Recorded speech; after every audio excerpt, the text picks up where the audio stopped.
estamos prazerosamente com a nossa resenha teológica. O nosso propósito é passar em revista todos os temas tratados no culto da semana que acabou. E já estamos em outra semana. Queremos que ao longo dessa semana os temas do domingo inspirem a sua vida.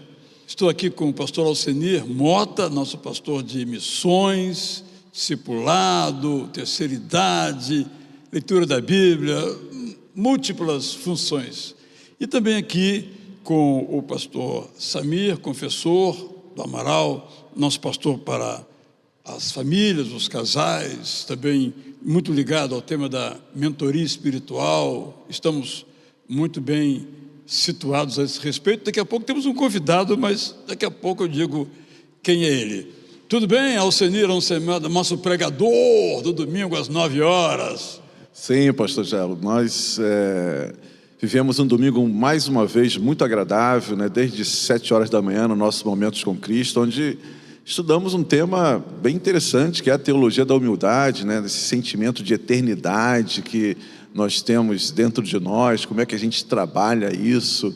Eu queria até ouvi-lo um pouquinho sobre, né, como é que foi ali essa explanação. Você sabe, Alcenir, que aquela piadinha que eu conto, né, que o pastor Oliveira Araújo disse aqui: todo mundo quer ir para o céu, mas de preferência na última caravana. Isso alcança as pessoas de qualquer idade, porque Deus nos fez perfeito. E entre as nossas características está de desejar viver perpetuamente. Só que nós somos limitados. Essa tensão, eu acho que o autor do Eclesiastes trabalha de uma maneira magistral. Ao mesmo tempo, nós somos limitados, nossa duração, nosso corpo, mas queremos mais. Isso é muito bom. Essa tensão que é criativa. Por outro lado, nos coloca o desafio de dizer: por que eu vou ser arrogante? Eu não sei nada sobre os meus próximos dias. Eu quero viver muito, mas eu vou viver. Então eu tenho que viver intensamente agora. Essa é a temática de Eclesiastes. Alguns não entendem esse livro. Acham que ele é pessimista. Não é. Ele é realista e cheio de esperança. Por isso estou no Momentos com Cristo estudando este livro. Estou preparando da próxima semana. Espero que possa abençoar você também aí. Agora, no culto das 9, você fez aqui uns desafios muito interessantes, não é? Eu lamento que você não teve o tempo que você precisava, não é? Mas é o algoz, o relógio é nosso algoz. Mas você trouxe bastante positivamente, inspiradoramente a sua mensagem, baseada toda em Atos, não foi? Pois é, pastor José, é aquilo que a gente sabe, né? Cada vez que você estuda a Bíblia, você lê, você sempre tira, né? E ao me preparar para o domingo, né, eu assim, percebi coisas fantásticas, né, no livro de Atos, que, né, traduzem muito o momento que a igreja vive hoje, né?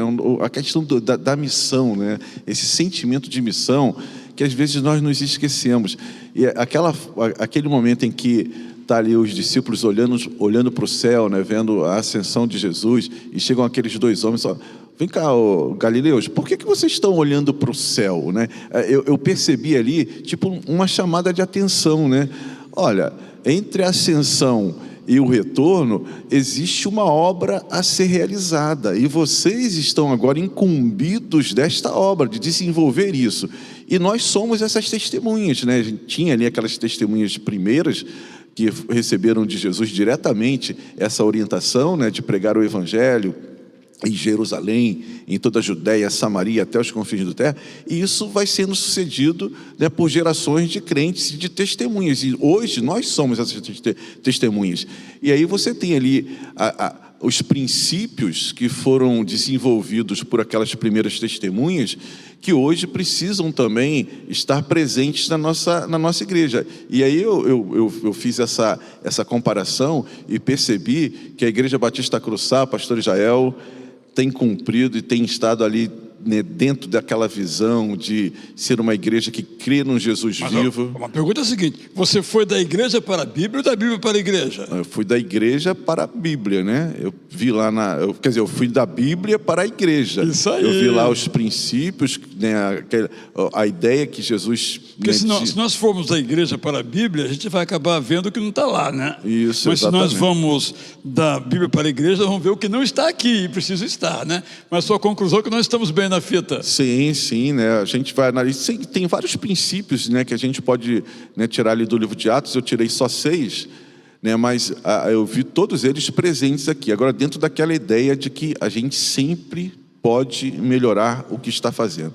Então, a igreja ali cria no Jesus vivo. Isso foi muito importante, né? Você vê ali a ênfase que é dada, tanto por parte de Jesus, querendo se mostrando para os discípulos, depois da ressurreição, passando 40 dias ali se mostrando. Depois você tem até Paulo dando um testemunho sobre esse momento, dizendo que Jesus apareceu a mais de 500 irmãos, quer dizer, mostrando, ó, isso foi importante para que a igreja, para que aquelas testemunhas pudessem superar todos os obstáculos, essa crença no Jesus vivo, né? Jesus não ficou morto. Depois, uma igreja que ora, uma igreja que tem ali comunhão, uma igreja que está, né, testemunhando, uma igreja que está vivendo compaixão, de compaixão, de misericórdia, uma igreja generosa. Quer dizer, todos esses princípios com formatos diferentes, né? Porque a gente não vai utilizar o mesmo formato dali, mas os princípios estão presentes. E foi muito, né, satisfatório fazer essa comparação, Samir,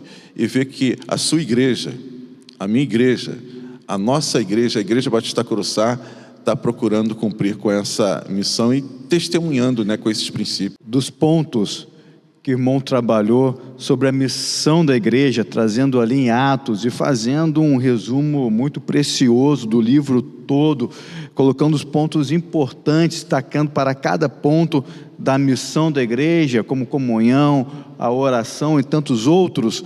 Eu queria destacar algo da sua mensagem também, o fervor com que o irmão pregou, uma empolgação, uma alegria quando o irmão fala da missão da igreja. Qual o motivo dessa alegria, desse fervor tão grande nesse tema? Samir, assim, você viver, né? Assim, a gente tem, quando tem oportunidade de pregar, né, e diferentemente do Israel, que prega todo domingo, então a gente tem aquele momento. Então você acaba tendo a oportunidade de estudar mais aquele tema, de se aprofundar mais, e acaba sendo inevitável você viver, né, ali aquele momento. Então eu procuro sempre, né, sentir aquele, tanto emocionalmente, né, viver aquele momento ali de realmente de ser aquele instrumento de Deus. E esse aspecto, sabe, que a gente via ali, e que foi uma ênfase, né, na fala de Jesus ali aos seus discípulos, ó, esperem, aguardem a descida do Espírito Santo. Quer dizer, e quando eu estava me preparando, sabe, Jael, eu falei, cara, e é sempre assim, né? Eu vejo, cara, eu não tenho capacidade de estar pregando aqui no púlpito do pastor Israel, aqui em Itacuruçá. Né? Quem sou eu? Sou Alcenino, quer dizer, não tem. Mas aí isso me vem à mente. Alcenino, não é você. Pois se deixa, é o Espírito Santo que vai, né, te guiar. E é isso, sabe? Então, quer dizer, foi realmente empolgante. E você usou uma palavra e buscou lá no grego o martúria, né? O martírio, testemunha. E Samir tem uma experiência significativa em outros contextos religiosos em que, para nós pensar em testemunha como mártir, é um pouco estranho, mas há culturas em que testemunha e mártir são sinônimos. São sinônimos. A igreja, em alguns países onde o evangelho é perseguido, igreja que chamamos ou igreja perseguida, ou sofredora, ou escondida, depende, a linha missiológica vai dar um nome para essa igreja, mas aonde você usa qual termo? Num lugar de risco. Às vezes a igreja perseguida, escondida eu não gosto, porque ela nunca está escondida. Nos lugares onde eu andei, essa igreja sempre estava trabalhando, ativo, evangelizando, independente da perseguição que estava sofrendo. Em alguns lugares a perseguição política, em alguns lugares a perseguição religiosa. Mas o testemunhar, sabe-se que a testemunha, ela compreende-se que está correndo risco de vida. É algo normal, natural. A igreja, quando nós estávamos reunindo, nós sabíamos, todos nós ali sabíamos que qualquer hora poderia então chegar ali oficiais e nos levar presos. Estive com irmãos cultuando que já foram torturados, estavam ali cultuando tranquilamente, porque é algo natural, normal da fé em alguns lugares. Eu estive na China há alguns anos e eu experimentei não a perseguição, mas como eles vivem essa realidade. Nós fomos a um local, vamos chamar de igreja perseguida. Para a entrada no sítio tinha correntes fáceis de abrir, mas ao abrir a corrente faz barulho para quem está na casa. Chegou gente, eu percebi isso. Chegamos, tinha um térreo, poucas pessoas falaram conosco e subimos para uma espécie de sobrado. Sim. E ali o culto se desenvolvendo normalmente, a leitura da Bíblia, a oração, e no meio da oração alguém nos interrompeu a oração, porque esqueceram a porta aberta. Era algo tão dramático que a porta não podia ficar aberta, por causa do risco. Era preciso fechar a porta para dar tempo das pessoas, no caso, fugirem, se adaptarem. Então, é muito vivo o que você acabou de dizer. Isso, me recordo agora de um culto que nós fizemos, onde nós tivemos as pessoas daquela localidade e alguns missionários que vieram de vários lugares do Brasil, do país, né? De vários outros países e daquele país. Então nós tivemos uma reunião muito grande, deveria ter umas 40 pessoas mais ou menos ali. E o que nós fizemos? Nós colocamos um bolo bem grande no centro da sala e ficamos cultuando. Por que esse bolo? Se chegassem então os oficiais, nós estaríamos no aniversário. Estratégias, né? Mas o que nós queremos destacar aqui é que martírio e martírio são as mesmas palavras, né? Então, que em muitos lugares são vividas assim. Eu estive com muitos irmãos e criei uma amizade muito grande que era normal da fé. Eu sei que qualquer momento eu posso morrer por Jesus Cristo. Estou feliz e alguns, se chegar esse momento, eu vou feliz. É difícil para a gente entender. Agora, empolgações à parte, eu tenho aqui uma crítica a lhe fazer. Pode fazer. Você não estava aqui no culto das 11. Eu não vi você no culto das 11. Na escola bíblica dominical, que é a minha classe, a classe dos casais, se reúne às 11 horas, como outras classes também, porque nós temos a escola bíblica 9 horas e 11 horas, junto com os cultos, 9 horas e 11 horas. E falando de escola bíblica dominical, nós temos aqui a presença de um professor, um amigo muito grande, de longa data, Fábio Aguiar, Lisboa, que está aqui conosco. Eu vou falar rapidamente do Fábio, que o Fábio foi meu primeiro líder de pequeno grupo, aquela época chamada Grupo Familiar, o GF. E quando eu cheguei aqui na igreja em 2007, eu vim do interior, eu não conhecia o Rio de Janeiro, não conhecia aqui as ruas da Tijuca, e sempre tinha um pouco de medo, e ele sempre me chamava, vamos no pequeno grupo, no GF, aquela época. Eu falava, Fábio, eu morava no seminário, falava: Fábio, eu não conheço muito bem, eu tenho um pouco de medo, eu vim do interior. E um dia o Fábio foi me buscar no seminário e me levou até o pequeno grupo, e a partir daquele momento eu não sei mais pequeno grupo, me tornei o vice-líder dele, depois me tornei líder do pequeno grupo, e até hoje estou fazendo parte dos pequenos grupos aqui da igreja. Então o Fábio foi aquele que me pegou pela mão e me levou até um pequeno grupo. Fábio, melhor a apresentação do que esta não é possível, mas hoje você está ensinando que classe, Fábio? Qual é a sua atuação hoje na escola bíblica? Antes de tudo, prazer estar aqui com vocês, Israel, Samir. Prazer estar com vocês aqui de casa. Boa tarde, boa noite ou bom dia, né? A gente não sabe quando vocês vão estar acompanhando esse programa. Hoje em dia eu sou professor aqui, estou professor de adolescentes, porque eu entendo que a gente tem que estar pronto para servir ao nosso Senhor Jesus Cristo, onde quer que Ele nos dê oportunidade, né? E eu tenho tido a oportunidade de servir ali junto aos adolescentes, ministrando aula GBD. A gente tem estudado o livro de João nesse ciclo atual, né? A gente tem pensado um pouquinho sobre a vida de Jesus e, a partir da experiência de Jesus, de que forma nós devemos caminhar com Ele e nos inspirar na vida dele para que a gente possa ter uma vida que realmente vale a pena. E qual tem sido, na sua experiência, Fábio, a receptividade junto aos seus alunos? Você sente que realmente tem feito esse estudo diferença na vida deles?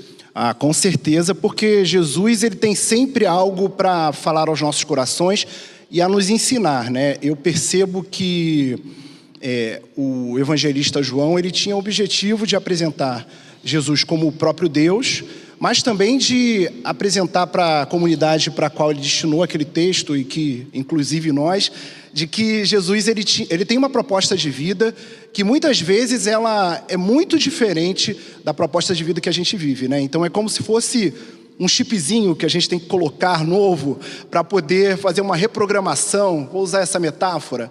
Então assim, o desafio para a gente é olhar para a vida de Jesus, perceber que aquilo que ele viveu, o Samir estava falando sobre sacrifício, um exemplo, né? Isso também é um desafio para a nossa vida no contexto no qual a gente está, né?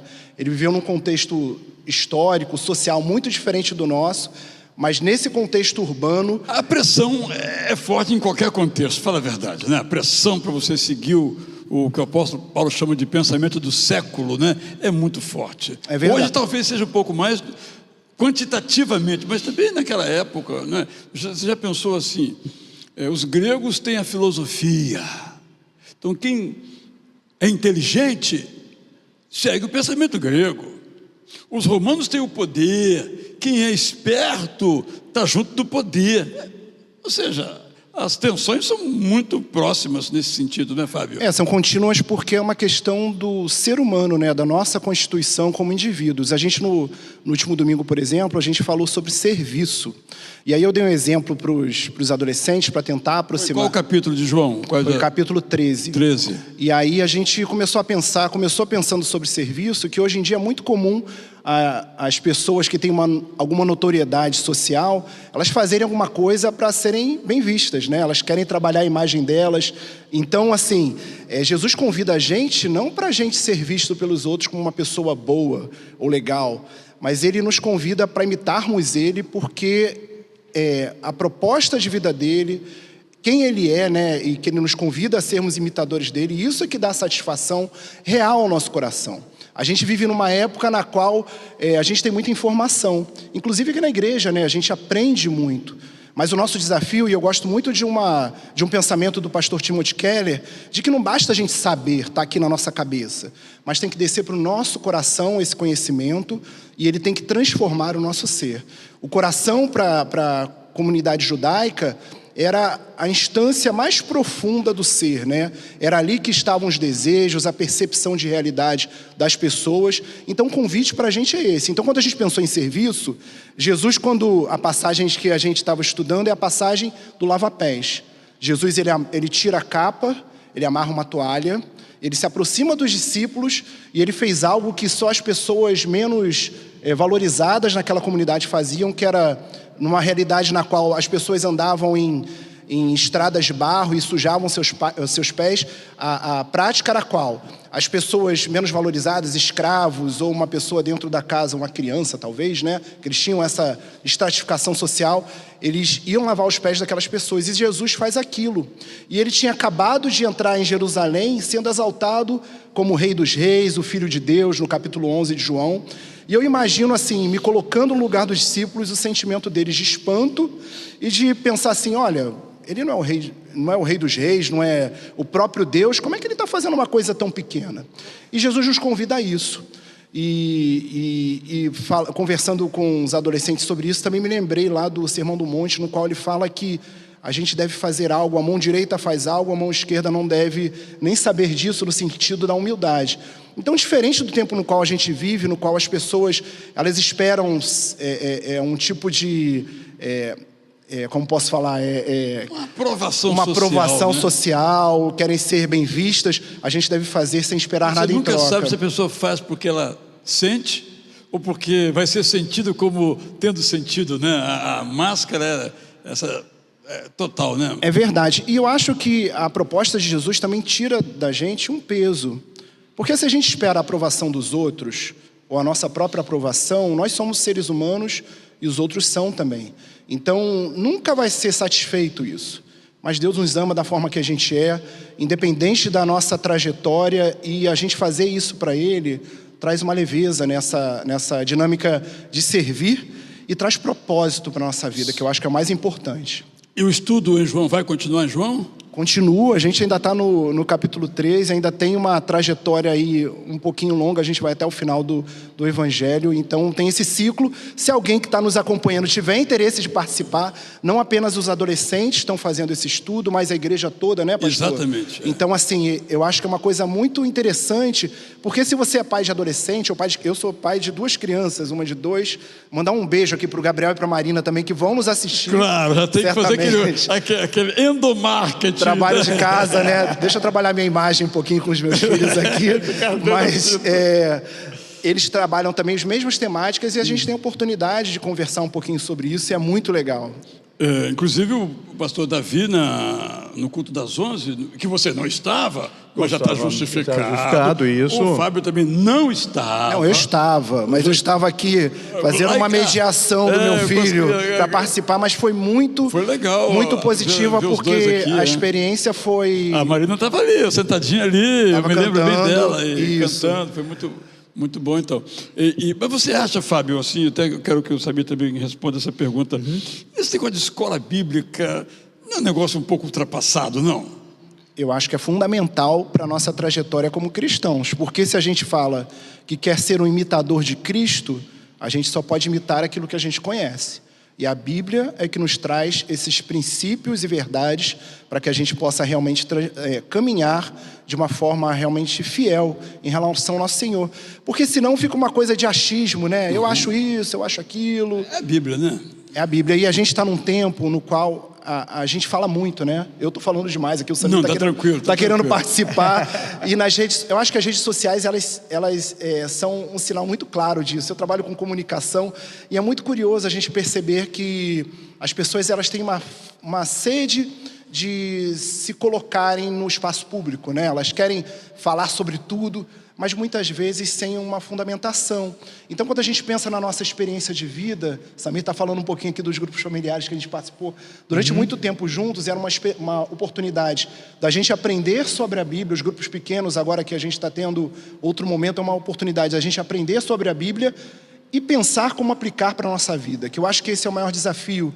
Muitas vezes a gente sabe muito sobre arqueologia bíblica, sobre as verdades bíblicas, mas fica esse desafio para a gente colocar em prática. E na EBD a gente tem tido esse objetivo também. A gente apresenta as verdades e desafia no meu caso, aqueles jovens, adolescentes, para que possam colocar em prática. E a experiência que o pastor Alcenir falou aqui sobre a pregação, porque quando a gente serve, a gente é muito abençoado. Eu me sinto muito abençoado quando eu estou ensinando, porque naquele momento que você para poder se preparar e tal, e você vai pensando na sua vida, é uma coisa que eu sempre saliento lá para eles, olha, eu estou falando aqui para vocês e falando para mim também, porque a palavra é viva, ela fala aos nossos corações. Fábio, muitíssimo obrigado por sua participação aqui. Eu quero perguntar então ao Samir, como é que você vê a escola bíblica? Você acha que tem futuro esse modelo? Mas antes, enquanto você está pensando aí, olha, ele quer falar, a gente está sempre cortando, né? Mas é o seguinte, que tudo que nós fazemos aqui na igreja, escola bíblica, é para quem está aqui, fisicamente falando, e para quem não está aqui, fisicamente falando. Então, queria deixar bem registrado, você pode participar conosco, há inclusive uma classe, não é, Fábio? Uma classe que é online de igual modo, você pode participar, e outras que não têm essa modalidade ainda, um dia, quem sabe, venha ter, para que você também possa participar. Agora sim, então. A Bíblia, ela é sempre atual, conforme o Fábio trouxe, falando do capítulo 13, aplicação para aqueles adolescentes, na semana. Então a Bíblia é sempre atual. Eu cresci ouvindo nos nossos púlpitos que a Bíblia é mais atual do que o jornal de amanhã. Temos que atualizar, não é? Agora já atualizando. Bíblia é mais atual do que a mensagem que está chegando agora no WhatsApp. Agora no WhatsApp, isso mesmo, a Bíblia é mais atual que a mensagem vai estar Você sabe, eu tenho um hábito, né? Quando eu estou em casa trabalhando, eu toda hora entro para ver as notícias. No meu caso, eu entro em 3 jornais brasileiros e 2 jornais estrangeiros para saber, durante meia hora, 40 minutos, eu posso dizer o seguinte: você que está ligado aí nas notícias, mas a Bíblia é mais atual do que a última notícia que você acabou de acessar. E isso realmente, mesmo. O Fábio falou isso, né? Nós somos... A Saúde também disse, nós não mudamos, nós somos os mesmos, né? Só muda a tecnologia. E a escola bíblica também usa a tecnologia, não é? Isso que é importante, usa a tecnologia, usa a linguagem, como o Fábio falou aqui sobre os adolescentes, uma linguagem para os adolescentes. Por isso que nós nos dividimos em grupos por idade e também como a classe dos casais, onde nós vamos dar uma ênfase para a família. O estudo é o mesmo, mas a aplicação... A aplicação, o Evangelho de João, que nós podemos aplicar em nossas famílias. Também tem sido algo precioso o estudo do Evangelho de João na classe dos casais, como várias classes aqui da nossa igreja. Você falou em tecnologia, e nós temos um culto aqui, aliás 2, né? O das 7 e o das 17, que é possível pela mediação da tecnologia. Isso. Você gosta do culto das 5, Alcine, do culto do conhecimento? Sim, é um culto, né, formidável, que a gente tem a oportunidade ali de interagir, né, diferentemente de outros cultos em que a gente fica ali só mais como ouvinte. Esse culto das 17 a gente tem visto, né, as pessoas participando, perguntando, e você acaba sendo, você traz uma proposta e acaba nem conseguindo expor ali exatamente, porque vem demandas, vem indagações, conforme foi nesse domingo, né? Eu ia falar sobre algumas características. Estou estudando, no caso, a declaração de fé doutrinária dos batistas, né? A declaração dos batistas. E aí eu fui lá, mandei as frases lá para o nosso pessoal da comunicação. E antes de começar, veio a pergunta lá no nosso chat. Falei, não posso deixar essa pergunta para depois, porque ela ilumina todas as questões. E a pergunta foi a seguinte: uma pessoa que tem uma loucura, a pessoa usou essa pergunta, um louco pode ser iluminado pelo Espírito Santo? Não é? Então esse foi o tema. E aí nós começamos dizendo...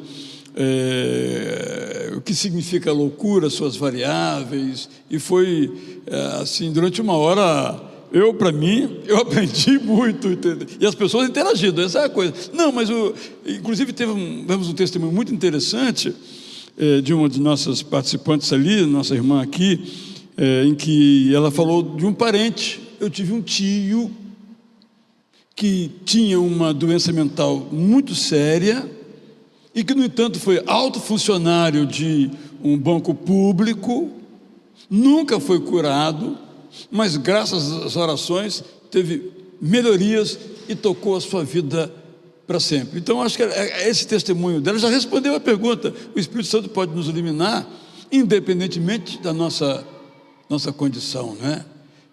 Então eu achei que foi uma pergunta que veio de Deus para a gente poder esclarecer, porque há muito estigma em relação a isso. E aqui, o Fábio sabe disso, né? Por ser pai de crianças, seus filhos convivem com os mais e também adolescentes, eu diria assim, não como orgulho de modo nenhum, de jeito nenhum, jamais, mas a nossa igreja é a casa dos autistas, né? Como nós temos aqui conosco autistas felizes da vida, participando dos cultos, subindo, descendo, liderando, é algo assim que autistas e outras pessoas, né, que não são aquilo, eu destaquei esse ponto, estão aquilo. Então, domingo mesmo, estava no culto da noite, e aí eu cumprimentei um desses que não é Down, e ele pegou, se assentou, me abraçou, me beijou durante o culto, ele se realizou nesse abraço comigo, eu me realizei no abraço com ele, depois ele subiu lá para o último banco da galeria da Mexico, esse é o lugar de ficar, rapaz, e tal. Então, nossa igreja tem essa característica, né? Eu disse até os motivos porque foi uma experiência muito rica para a gente acabar com essa estigmatização, né, Samir? Você que trabalha também na área da saúde, né? Eu preciso aproveitar, então, esse gancho para falar que no sábado nós tivemos aqui com nossos jovens e adolescentes o dia inteiro falando sobre missões para um grupo vocacionado de jovens e adolescentes da nossa igreja. E a maioria das perguntas que eu respondi sobre missões foi para um jovem muito querido da nossa igreja que tem autismo e é vocacionado. Estava ali empolgado, fazendo várias perguntas a respeito de missões. Olha que algo maravilhoso. Deus chama a todos. Porque quando uma pessoa, não é, Samir, tem um coração missionário, entendeu o que é a fé cristã. Isso. Se não tiver, não entendeu. Então ele entendeu. Ele entendeu. E a gente acha que ele não entendeu. Ele é autista. Ele tem autismo, ele não entendeu. Talvez entendeu mais do que a gente. Nós precisamos comentar agora a nossa celebração das 19 horas. Eu quero dizer o seguinte. Quando eu chego em casa domingo à noite, eu ponho o celular lá no escritório e fico lanchando, vendo televisão, não é? Porque o domingo nosso é bastante intenso. Aí, algum tempo depois, eu vou lá e vejo as mensagens. Cheguei lá, tinha uma mensagem difícil de ouvir, muito ruído no fundo, porque a pessoa estava falando daqui de dentro do templo.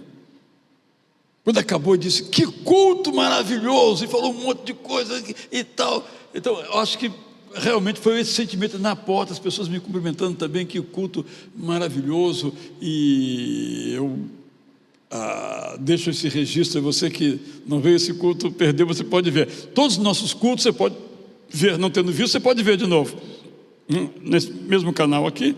Você pode buscar lá culto das 7, culto das 9, das 11, das 17, das 19, e você vê como você pode participar. Você gostou do culto das 19? Não gostei não, pastor Israel. Não, né? Me chamou de pecador, dizendo que eu sou pecador. Desculpe, no seu caso não é. No seu caso não se aplica, né? E no seu caso se aplica, sabia? Você também não é pecador, como sabe o Alcide? Eu não chego à santidade do Alcide. É muito elevado. Mas foi muito interessante, pastor Israel, porque é exatamente essa questão do pecado, né? Que hoje a gente acaba vendo que não está muito em moda, né? Você chegar e dizer para uma pessoa: você é pecador, né? Você não é perfeito. E isso às vezes nos choca, né? Porque há esse sentimento: não, eu sou certinho, eu faço as coisas, o errado é o outro. E a gente viu ali no texto, no capítulo 3 de Romanos, e a sua exposição, mostrando que não, né? Todos nós somos pecadores. E foi interessante, né, porque eu, por exemplo, tive a oportunidade de conversar com uma jovem que estava aqui no culto, e ela tomou a decisão ali de se batizar. Eu nem falei em batismo. Pois é, você vê como é que o efeito, como é que as pessoas recebem, né, a mensagem. Então, essa oportunidade dela estar aqui, ouvir essa mensagem: você é um pecador e você precisa do perdão de Deus, tocou no coração dela de tal forma dela ter decidido, tomado a decisão de se batizar, e hoje já está em contato já com o pastor José Maurício, e já está se preparando para o processo do batismo. Então você sabe, se você quiser ser batizado, fale comigo, fale com o pastor Samir, fale com o pastor Alcenir, fale com o pastor Zé Maurício, vamos encaminhar você. Se você quer ser aluno da escola bíblica, temos uma irmã aqui, uma professora, doutora na sua área de conhecimento, totalmente dedicada à nossa escola bíblica e outras manifestações aqui, natureza pedagógica. Estamos aqui prontos para ajudar você nessa jornada, nessa caminhada de fé. Bem, se vocês querem dizer alguma coisa, fale agora o cálice para sempre, porque nós vamos cortar a transmissão. Lá rapidamente do culto das 19 horas, quando cheguei em casa, porque quando eu vim para a igreja, eu precisei vir sozinho, porque a Manuela estava dormindo, então a Roberta ficou em casa assistindo o culto online. Eu estava aqui presencial e ela em casa assistindo o culto online. Quando nós chegamos, a Manuela estava dormindo e nós fomos conversar sobre o culto, na hora do jantar. Isso é algo muito precioso, porque nós conseguimos ter um momento muito agradável falando sobre o sermão. E uma palavra que me marcou foi que a Roberta falou: a verdade. Como é bom ouvir a verdade. É difícil ouvirmos sobre o pecado, mas essa é a verdade, tem que ser pregada e nós precisamos ouvir a verdade. Bem, esse é o nosso propósito. Obrigado você por estar conosco, obrigado por se juntar a nós. Eu quero terminar aludindo aqui ao sermão do pastor Alcenir. Como pregador, eu observo em mim uma tendência. Tem que, você está errado. E nem sempre destacar o lado positivo. É claro que a nossa igreja tem muitos defeitos, uma razão muito simples: eu estou aqui. Se não eu aqui estivesse, talvez fosse um pouco mais perfeita, mas é impossível com a minha presença aqui. Mas o pastor Alcenir destacou, fez uma comparação entre as igrejas do livro de Atos e a nossa igreja, e destacou aqueles aspectos positivos lá, demandatórios lá, como a missão da igreja, e passou um crivo aqui pela nossa igreja. Então acho que isso nos encheu de muita alegria. Estamos no caminho certo, temos muito a melhorar, mas estamos no caminho certo. Se você se juntar a nós, você já se juntou? Ótimo. Quer se juntar? É só se juntar, ser batizado. Se participa conosco, pedir a sua carta. Se é de algum outro lugar, não participa de uma igreja, quer ser membro aqui conosco, mesmo online, muito bom estarmos juntos. E compartilhe esse vídeo com outras pessoas, para essa festa da fé ter cada vez mais gente participando em honra a Jesus, de quem peço para você graça e paz.